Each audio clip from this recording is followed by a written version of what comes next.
विजयादशमी के इस पर्व पर हम सबका भी संकल्प होना चाहिए कि हम स्वदेशी अपनाएंगे और स्वदेशी को ही अपने घर में लेकर के आएंगे। याद करना, जो हमारे कारीगरों ने बनाया है,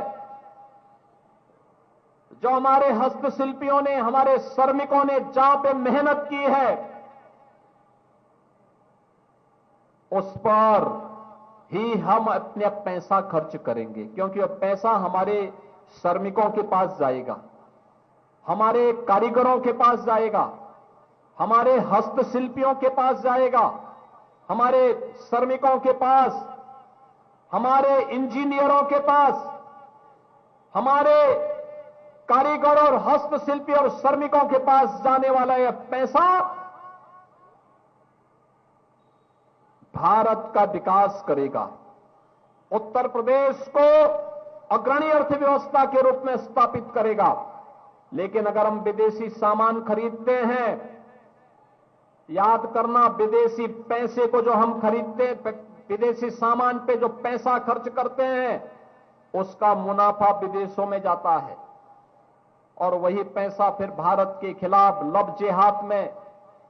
धर्मांतरण में, नक्सलवाद में,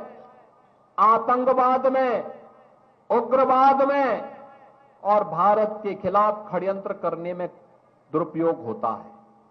हमारा ही पैसा हमारे ही खिलाफ इस्तेमाल होता है। हमें अपना पैसा अपने खिलाफ इस्तेमाल नहीं करने देना चाहिए। यही बुद्धिमत्ता है, यही बुद्धिमत्ता है। स्वदेशी को हम अपनाएं, हमारे श्रमिकों के सामर्थ्य से जो भी बना है उस ब्रांड को ही खरीदें, उसी को अपने जीवन में लें, उसी को शादी ब्याह के मौके पर दें, उसी को हम किसी को गिफ्ट भी दें। हम बहकावे में न आए, विदेशों के पीछे न जाएं। और इसी के लिए तो प्रधानमंत्री मोदी जी ने कहा था, जब ये देश अपनी आजादी का अमृत महोत्सव मना रहा था, तब उन्होंने कहा था कि भारत को विकसित भारत